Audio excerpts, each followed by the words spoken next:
કેમ છે મિત્રો? મજામાં ને? જય શ્રી કૃષ્ણ. આજ હું ફરી આવી ગઈ છું પુસ્તકની એક સરસ મજાની કહાની લઈને. તો કહાનીનું નામ છે લોહીની સગાઈ.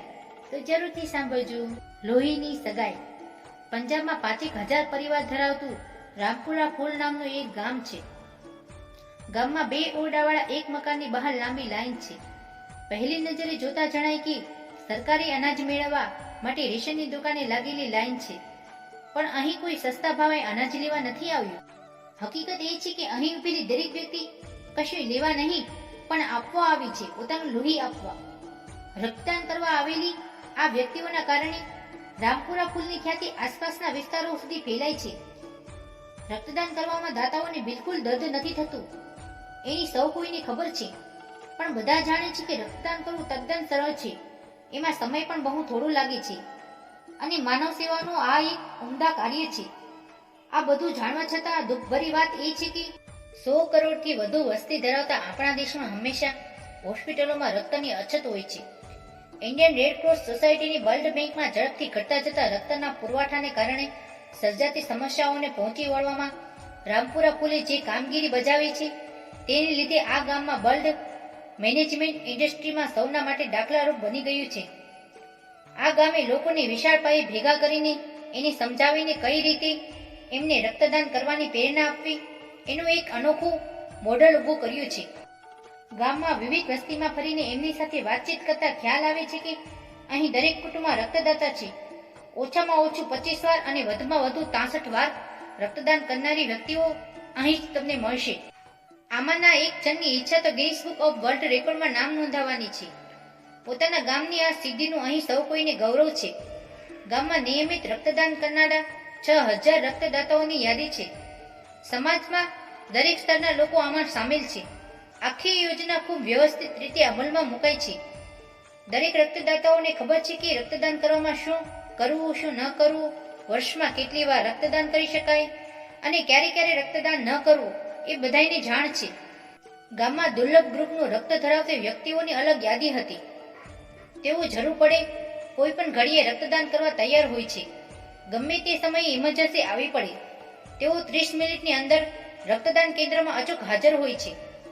ઇમરજન્સી અવારનવાર આવતી રહે છે. રોજિંદુ કામ પડતું મૂકીને આ રક્તદાતાઓ વેળાસર રક્તદાન કેન્દ્રમાં હાજર થઈને કોઈ અજાણ્યાનો જીવ બચાવી લેવા હંમેશા તત્પર હોય છે. સફળતાની અનેક ગાથાઓમાં બનતું હોય છે એમ આ અભિયાનનો આરંભ કેવી રીતે થયો એની કથાઓમાં પણ એક વ્યક્તિની મહેનત અને દૂરદેશી હોય છે. 1978માં હજારીલાલ બંસલની દીકરી ગંભીર હાલતમાં હોસ્પિટલમાં હતી. એને એક દુર્લભ બ્લડ ગ્રુપની લોહીની જરૂર હતી જે હાજર નહોતું. હોસ્પિટલ અને હજારીલાલ પોતે આ લોહીને મેળવવા દોડધામ કરી રહ્યા હતા. ત્યારે બીજી બાજુ ડોક્ટરોએ હાથ ઊંચા કરીને કહી દીધું કે દીકરી હવે જીવન મરણ વચ્ચે ઝૂલા ખાતી થઈ ગઈ છે.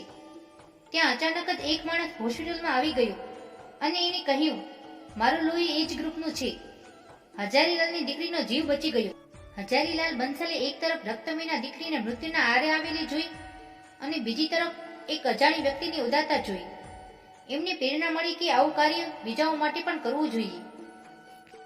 એમણે તાત્કાલિક રક્તદાન કેન્દ્ર ઊભું કર્યું જે આજે ઇન્ડિયન રેડ ક્રોસ સોસાયટીની એક પ્રતિષ્ઠિત સંસ્થાઓ માટે ગૌરવ ચિહ્ન છે.